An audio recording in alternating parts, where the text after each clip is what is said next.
All right, go to Schoology and make sure you get your law of conservation of mass notes. Okay? And you're going to fill in the notes as we go along.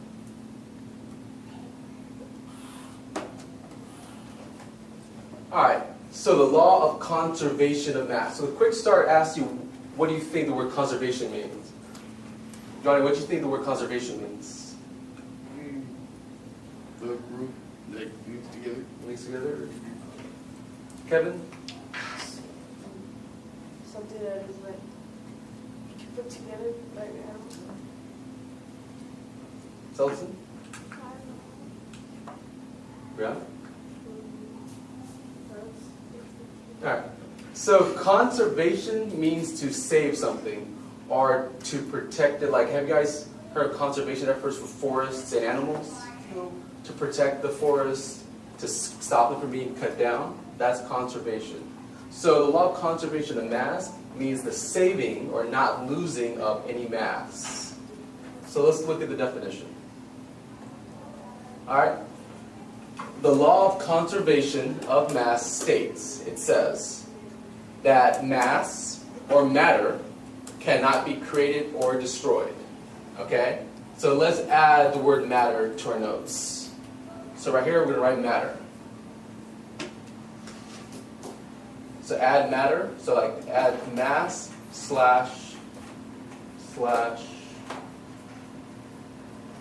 use yellow, matter. M-A-T-T-E-R, matter. So mass or matter cannot be created or destroyed. In a chemical reaction, the mass of the product, I'll show you what the product is, must equal the mass of the reactants. Okay? So in math, what does product mean?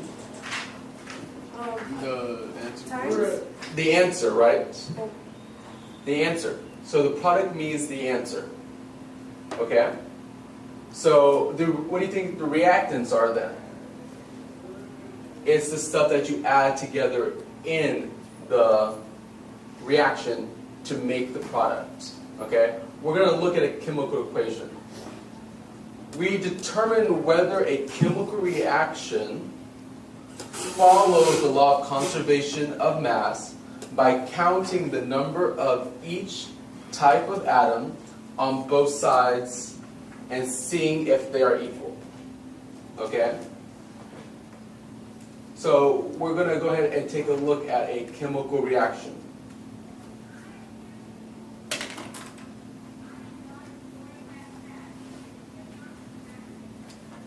Okay. So fill in your notes.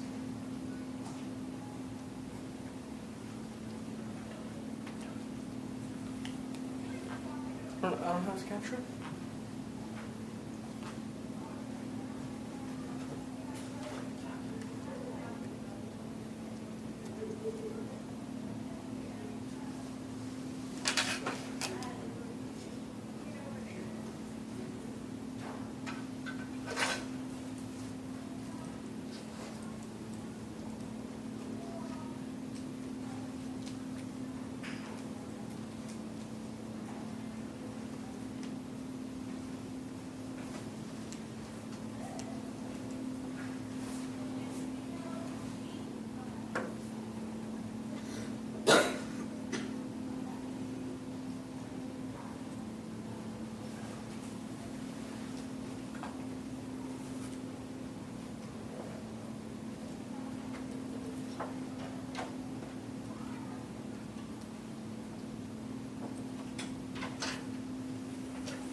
All right, let's look at a chemical reaction.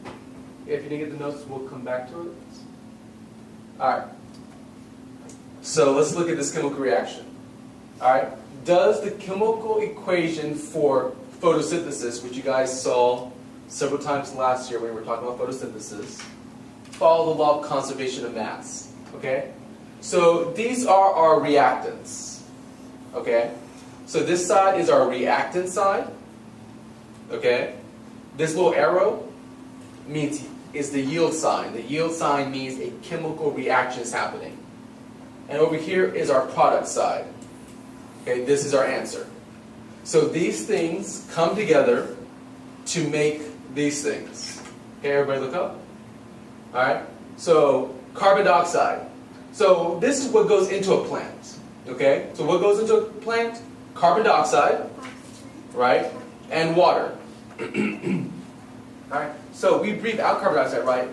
Plants breathe in carbon dioxide. So carbon dioxide and water goes into a plant. Then you get sunlight. Sunlight energy goes into the chemical reaction that breaks apart the hydrogen and water molecules, or the water molecules from each other, and breaks apart the carbon dioxide molecules. And what do plants make? What is this? Oxygen. This is oxygen? Oh, wait.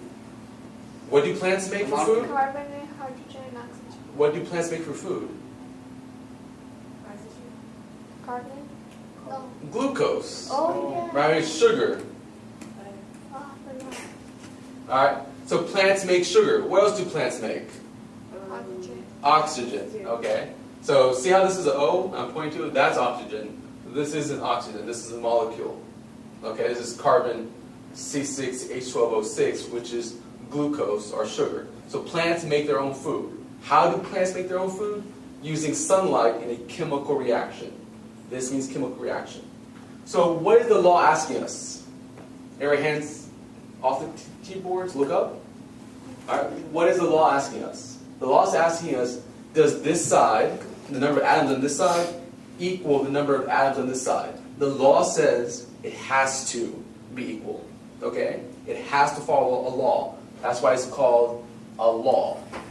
Not a theory, but a law of conservation of mass. We cannot lose atoms. Okay? However many atoms we took to make something, it has to be there at the end. We don't make atoms from nowhere, and atoms don't disappear into nowhere. Okay? So, how many carbons do we have at the beginning? 6. We have 6 carbons, right? So let's look at, so we've been counting formulas for the past week or two. So we have 6 carbons, right? How many oxygens do we have on this side? 6. Well, we have 6. 6 here and 12. 12 here. 18. So that's 18. Okay. And how many hydrogens do we have? 12. 12. Okay. Now let's count this side. How many carbons do we have on this side? 6. 6, right? Guys, put your hands off the keyboard and just look up right now until we're done. So how many carbons? 6. All right. How many oxygens do we have? 18. 6 here, and how many here? 6. 12. 12. So 6 plus 12 is 18. 18. And how many hydrogens do we have? 12. 12. Did these both sides equal each other? Yeah. Yes. So this is balance. We would call this equation a balanced equation, and we would say yes, it follows the law of conservation of mass.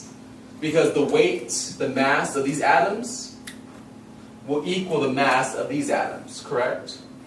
Because we have 6 carbons, we know carbon's mass is about 12 atomic mass units. Looking at the periodic table, about 12 atomic mass units. So 6 times 12, that will be our mass of our carbons, will equal the mass of the carbons here because we have 6 on both sides. The mass will be equal. The matter here, the number of atoms here, which is matter, remember, atoms are the smallest unit of matter. So the atoms here will equal the number of atoms here.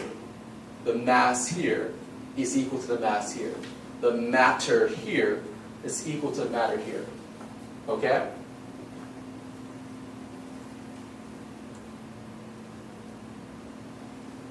So the answer is yes, because the number of each atom on the reactant side, the reactant size right here, I'll put an R for the reactant side,